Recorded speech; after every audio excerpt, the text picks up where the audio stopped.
Guys, korang pernah dengar tak mist serum yang korang boleh jadikan sebagai serum and then korang boleh jadikan sebagai face mist? Oh my god. Guys, Medicube ada keluarkan mist serum jelly yang baru. This is the new one, okay? So, dia dipanggil sebagai Kojic Acid Turmeric Vita Jelly Face Mist. Masya Allah, panjang no nama. Tada!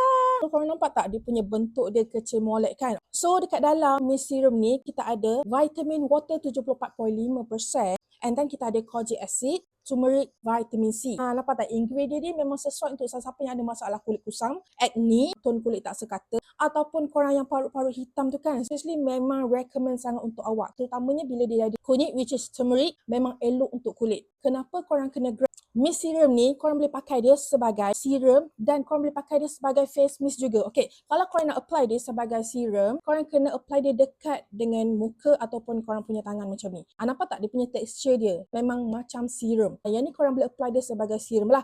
Tapi kalau korang nak apply dia sebagai face mist, korang kena apply dia macam biasalah. Korang kena jarakkan daripada muka sikit and then baru korang spray. Okay, bismillah.